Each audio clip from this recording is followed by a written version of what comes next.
Idukki വാഴത്തോപ്പിൽ school bus കയറി 4 വയസ്സുകാരിക്ക് ദാരുണാന്ത്യം. Vazhathope Girijyothi public സ്കൂളിലാണ് സംഭവം. പ്ലേ സ്കൂൾ വിദ്യാർത്ഥിയായ ഹേസിബനാണ് മരിച്ചത്. മറ്റൊരു കുട്ടിക്ക് പരിക്കേറ്റു. സംഭവത്തിൽ ഉത്തരവാദിത്വം ഏറ്റെടുക്കുന്നതായും വീഴ്ച ആവർത്തിക്കില്ലെന്നും സ്റ്റാലിൻ ചേരുന്നുണ്ട് വിവരങ്ങളുമായി. സ്റ്റാലിൻ, വലിയൊരു വീഴ്ചയാണ് സ്കൂൾ അധികൃതരുടെ ഭാഗത്തുനിന്ന്, സ്കൂളിൻ്റെ ഭാഗത്തുനിന്ന് ഉണ്ടായത്. എങ്ങനെയാണ് ഈ അപകടം പറ്റിയത്? പ്രത്യേകിച്ച് ഒരു കുഞ്ഞിൻ്റെ ജീവൻ നഷ്ടപ്പെടുന്നു. പരിക്കേറ്റ മറ്റൊരു കുട്ടിയുടെ ആരോഗ്യനില എങ്ങനെയാണ്? അതിദാരുണമായ ഒരു സംഭവമാണ് ഇന്ന് രാവിലെ ഇടുക്കിയിലെ ഉണ്ടായത്. ഇടുക്കി വാഴത്തോപ്പിൽ ഉള്ള ഗിരിജ്യോതി CMI പബ്ലിക് സ്കൂളിന്റെ മുറ്റത്താണ് ഈ ദാരുണമായ സംഭവം. 4 വയസ്സുള്ള ഒരു കുട്ടിയാണ് ഈ അപകടത്തിൽ മരിച്ചത്. അതോടൊപ്പം തന്നെ 3 വയസ്സുള്ള മറ്റൊരു കുട്ടി കൂടി അപകടത്തിൽ കാലിന് പരിക്കേറ്റ് ഇപ്പോൾ മെഡിക്കൽ കോളേജിൽ ചികിത്സയിലുണ്ട്. രാവിലെ 9:30 കൂടി സ്കൂൾ മുറ്റത്തേക്ക് ഒരു വാഹനം കയറി വരുന്നു, സ്കൂൾ ബസ് കയറി വരുന്നു. അതിൽ നിന്നും കുട്ടികളെല്ലാം ഇറങ്ങി പുറത്തേക്ക് പോകുന്നു. അത് സാധാരണഗതിയിൽ വരാന്തയോട് ചേർത്താണ് കൊണ്ട് വാഹനം നിർത്തുന്നത്. അങ്ങനെ വരാന്തയിൽ കൂടി കുട്ടികൾ ക്ലാസ് റൂമിലേക്ക് പോകാറാണുള്ളത്.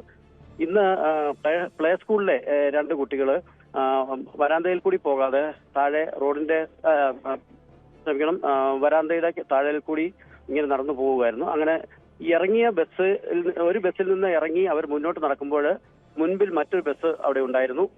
ആ ബസ് മുന്നോട്ടെടുക്കുകയാണ് ഉണ്ടായത്. മുന്നോട്ടെടുക്കുമ്പോൾ ബസിന്റെ ഇടതുവശം ചേർന്നുള്ള ഭാഗത്തുള്ള ചക്രം ഈ കുട്ടികളെ ഇടിച്ച്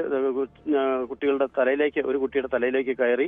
അങ്ങനെയാണ് ഈ കുട്ടി മരണപ്പെടുന്നത്. അതോടൊപ്പം തന്നെ മറ്റേ കുട്ടിയുടെ കാലിൽ കൂടി വാഹനം കയറി ഇറങ്ങുകയും ചെയ്തു.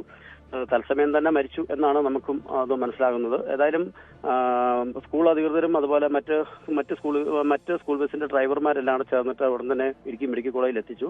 എങ്കിലും അവിടെ മരണം സംഭവിച്ചിരുന്നു. മറ്റേ കുട്ടി ഇപ്പോൾ ചികിത്സയിൽ തുടരുകയാണ്. എന്തായാലും സ്കൂളിന്റെ ഭാഗത്തുണ്ടായ ഒരു വലിയ വീഴ്ച എന്ന് തന്നെ വേണം പറയാൻ. സാധാരണഗതിയിൽ ഇത്തരം ചെറിയ കുട്ടികളെയൊക്കെ സ്കൂൾ വാഹനത്തിൽ കൂടി കയറ്റി വിടുമ്പോഴും അതുപോലെ തന്നെ അവിടെ ചെന്ന് ഇറക്കുമ്പോഴും ഒക്കെ സ്കൂൾ വാഹനത്തിൽ ഒരു സഹായം എല്ലാ സ്കൂളുകളിലും ഉണ്ടാവേണ്ടതാണ്. ഇവിടെയും ഉണ്ടായിരുന്നു എന്നാണ് അവർ പറയുന്നത്. എന്നാൽ തീർച്ചയായും സ്റ്റാലി, ഈ വിഷയത്തില് പോലീസിന്റെ ഭാഗത്തുനിന്നും സ്കൂളിനെതിരെ നടപടി ഉണ്ടാകുമോ? അങ്ങനെ അവർ കുറ്റം ഏറ്റെടുത്തിട്ടുണ്ട്, ഉത്തരവാദിത്വം ഏറ്റെടുത്തു. ഇനി വീഴ്ച ഉണ്ടാകില്ലെന്ന് പറയുമ്പോഴും നഷ്ടപ്പെട്ടതൊരു കുരുതിന്റെ ജീവനല്ലേ? തീർച്ചയായും ടോമെ, സ്കൂളിന്റെ പ്രിൻസിപ്പളും അതുപോലെ തന്നെ സ്കൂളിന്റെ മാനേജരും PTA പ്രസിഡന്റും എല്ലാം ഇപ്പോൾ നമ്മളോട് പ്രതികരിച്ചിരിക്കുന്നത് ഇതിന്റെ പൂർണ്ണ ഉത്തരവാദിത്വം, പ്രത്യേകിച്ച് സ്കൂൾ കോമ്പൗണ്ടിൽ വെച്ചുണ്ടായ സംഭവമാണ്, അതിന്റെ ഉത്തരവാദിത്വം ഏറ്റെടുക്കുന്നു എന്ന് പറയുന്നുണ്ട്. എന്തായാലും ഒരുപക്ഷെ അസ്വാഭാവിക മരണത്തിനാണോ എന്നറിയില്ല. എന്തായാലും പോലീസ് കേസെടുക്കും. DYSP സ്ഥലത്ത് സന്ദർശിച്ചിട്ട് പോയിരുന്നു. അതുപോലെ തന്നെ മറ്റ് പോലീസ് ഉദ്യോഗസ്ഥരും എല്ലാം അവിടെ വന്ന് ഇവരോട് ഈ കാര്യങ്ങളെല്ലാം ചോദിക്കുകയും വേണ്ട നടപടികളൊക്കെ സ്വീകരിക്കുന്നുണ്ട്. എന്തായാലും ഈ സ്കൂൾ ബസ്സിൽ കുട്ടികൾ പോകുമ്പോൾ, പ്രത്യേകിച്ചും പ്ലേ സ്കൂൾ ഉൾപ്പെടെയുള്ള ചെറിയ ക്ലാസ്സിലെ കുട്ടികൾ പോകുമ്പോൾ അപ്പോൾ അവരെ സംരക്ഷിക്കുന്നതിന് വേണ്ടിയിട്ടും അവരെ സുരക്ഷിതമായിട്ട് സ്കൂളിലും അതുപോലെ തന്നെ ബസ് സ്റ്റോപ്പുകളിലൊക്കെ എത്തിക്കുന്നതിന് വേണ്ടിയിട്ടുമൊക്കെ ആ കൂടുതൽ ഒരായമാരെ വിടുന്ന ഒരു പതിവ് എല്ലാ സ്കൂളുകൾക്കും ഉണ്ട്. ഇവിടെയും ഉണ്ടായിരുന്നു എന്ന് പറയുന്നു. പക്ഷെ എന്തായാലും ഇന്ന് അത്തരത്തില് ഉള്ള ഒരു സഹായം കുട്ടികൾക്ക് ലഭിച്ചില്ല.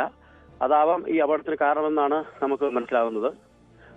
എന്തായാലും സ്കൂൾ മാനേജ്മെന്റ് ഉത്തരവാദിത്വം ഏറ്റെടുത്തിരിക്കുന്നു എന്ന് പറയുമ്പോഴും നമുക്കുണ്ടായ നഷ്ടം, പ്രത്യേകിച്ചും മാതാപിതാക്കൾക്കുണ്ടായ നഷ്ടം, നാട്ടുകാർക്കുണ്ടായ ഒരു നഷ്ടം എന്ന് പറയുന്നത് നമുക്കൊരിക്കലും നികത്താനാവുന്ന ഒരു ഇതല്ല. വളരെ ദാരുണമായ ഒരു അന്ത്യമാണ് കുട്ടിക്ക് ഉണ്ടായത്. ഈ കുട്ടിയുടെ മാതാപിതാക്കള് പിതാവ് എറണാകുളത്ത് ജോലി ചെയ്യുകയാണ് ഒരു സ്വകാര്യ സ്ഥാപനത്തില്. മാതാവ് തൊടുപുഴയിലെ ഒരു ആശുപത്രിയില് നഴ്സിംഗ് പഠനം ആണെന്നാണ് നമുക്ക് അറിയാൻ കഴിഞ്ഞത്. എന്തായാലും 2 പേര് സ്ഥലത്തില്ല. ഇവരുടെ മുത്തച്ഛനും വല്യമ്മയും ഒക്കെയാണ് ഈ കുട്ടിയെ സംരക്ഷിച്ച് സ്കൂളിലേക്ക് അയച്ചുകൊണ്ടിരുന്നത്. ഇപ്പോഴേതായാലും പോസ്റ്റ്മോർട്ടം നടപടികൾ പുരോഗമിക്കുന്നുണ്ട്. നാളെ 11 മണിയോടെ വ്യക്തമാണ്. സ്റ്റാലിനാണ് വിവരങ്ങൾ നൽകിയത്. മറ്റൊരു പ്രധാന